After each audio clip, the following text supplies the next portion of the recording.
Stop waiting. Start becoming.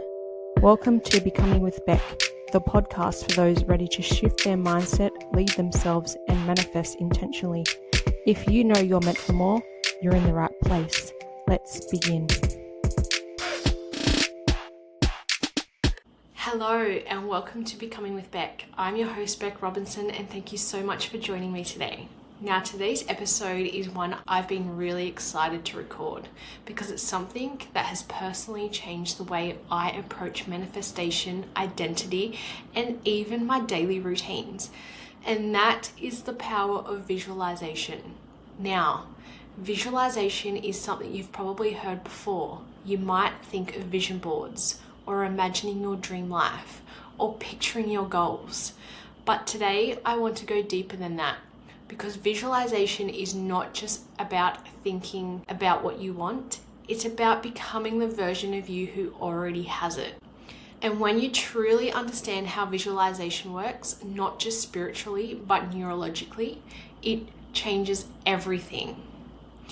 Visualization is a process of creating a mental image of something you desire.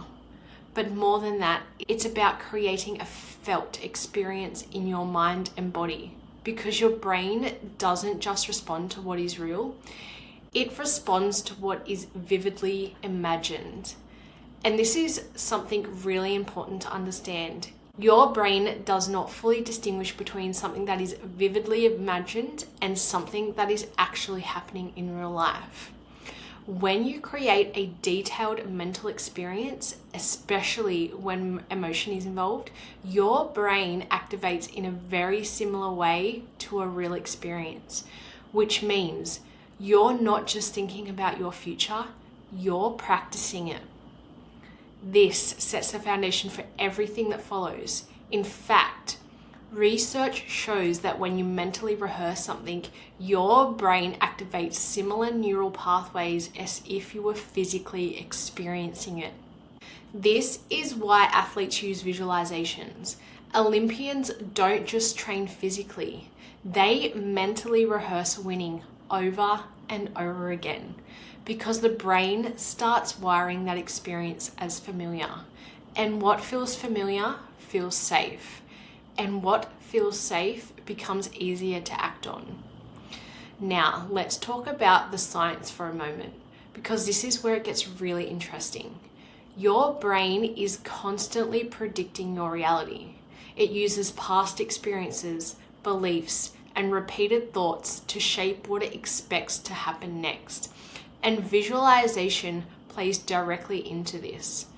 When you repeatedly imagine a future outcome, your brain begins to treat that outcome as more likely, which then influences your behavior, your confidence, your decisions, and even what opportunities you notice. So there's something called the reticular activating system, or RAS, which acts like a filter for your brain. It decides what you notice and what you ignore. So when you visualize something consistently, you're training your brain to look for evidence of it in your reality. An example that you might relate to is when you decide to purchase a new car. Now, when you're just going about your day, you might see this car everywhere. You might think this is just a coincidence. However, this is the RAS at work.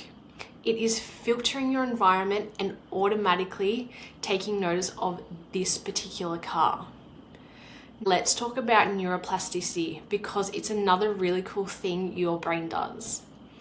Neuroplasticity is your brain's ability to change, adapt, and rewire itself over time. It means your brain is not fixed. It's not set in stone.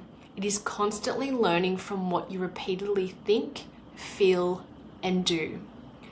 Every thought you think, every belief you repeat, every behavior you practice strengthens certain neural pathways in your brain. You can think of these pathways like tracks. The more you use a thought or belief, the stronger and more automatic that pathway becomes. Now, imagine yourself walking through a field of tall grass.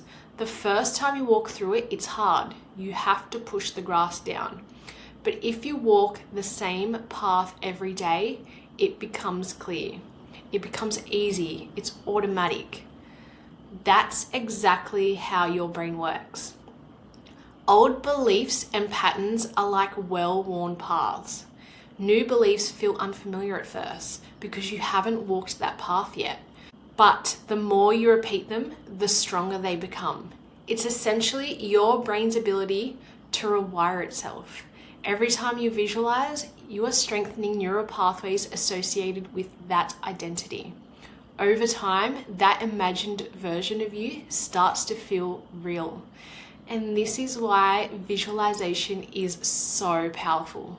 Because to your brain, the line between imagination and your reality is much thinner than you think. So when you repeatedly imagine a future version of yourself, your brain starts to wire that as familiar. And familiar becomes safe. And safe becomes something you naturally move towards. So over time, you don't just want that life. You start to feel like the person who already lives it. What I find really interesting is how spiritual leaders and scientists speak about visualization, just in different language.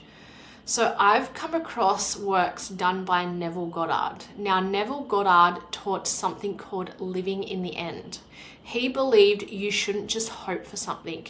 You should imagine it as already done, feeling it as real, experiencing it internally.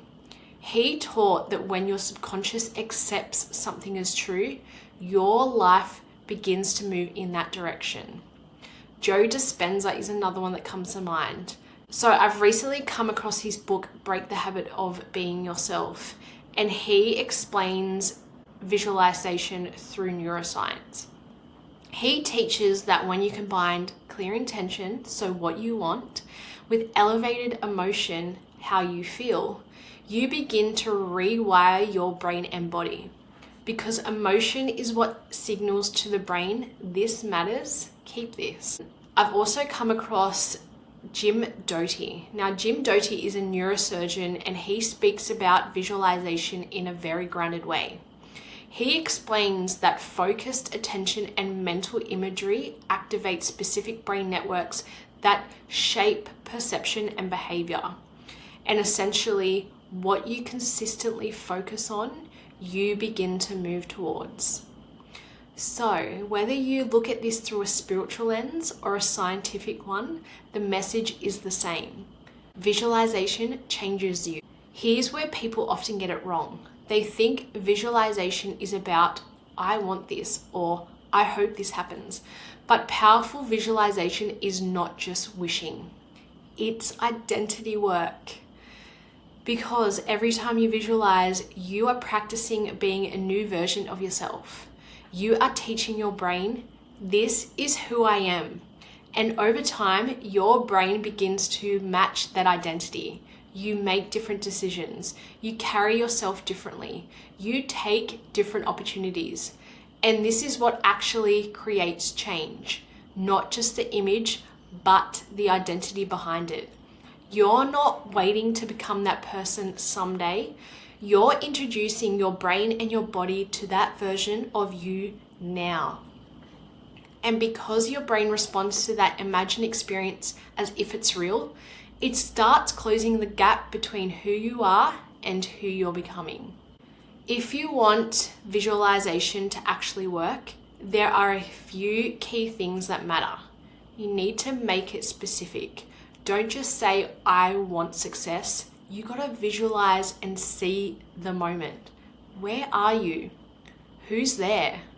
What's happening? This is the most important part, and that is the feeling. How does it feel to already have it? Is it excitement? Is it relief? Is it pride? Is it peace? Because emotion is what anchors the experience into your body. You've got to visualize it from first person. You've got to see it through your own eyes. Not like you're watching yourself, but like you're living it. And keep it short and repeatable. You don't need long sessions. Even just 2 to 5 minutes every day is powerful because repetition builds familiarity. And do it when your mind is relaxed, whether it's morning or before you go to sleep, when your brain is more open to suggestion. For me, visualization has been something I've naturally incorporated into my walking meditations. Now, I've spoken in a previous episode about how much I love going on my morning walks, and it's because of this reason. It's where I step into the version of me I'm becoming, the confident version, the grounded version, the version building her dream life. And what I've noticed is it changes how I show up for the rest of the day because I've already felt it. So if you are like me and you find it a bit tricky to sit and visualize, then go for a walk and visualize you as your highest self and let me know how you go. So I can record some audios you can listen to if you'd like, just let me know. I want to guide you through something simple you can do after this episode. Find a quiet moment, close your eyes and ask yourself, who is the version of me who has the life I want? Now create a short scene, not your whole life, just a moment. Maybe you're receiving good news, you're celebrating something, you're waking up in your dream home, you're finishing something you're proud of. Now step into that moment, see it through your eyes, hear what's around you, feel it in your body, and then ask, how does this version of me feel? Let yourself fully experience it and stay there for a moment because this is the work. Visualization is not about escaping your current reality. It's about expanding it. It's about becoming familiar with something new before it physically exists. Because your brain doesn't change when your life changes. Your life changes when your brain does. So if there's one thing I want you to take from this episode, it's this. Don't just think about the life you want. Practice being the person who already has it. Thank you so much for listening to Becoming with Beck. If this episode resonated with you, I would love to hear from you. You can find me on Instagram at Becoming with Beck. And if you are enjoying this podcast, please don't forget to follow and leave a review. It really helps support my podcast and to reach more people. I will see you in the next episode. Bye.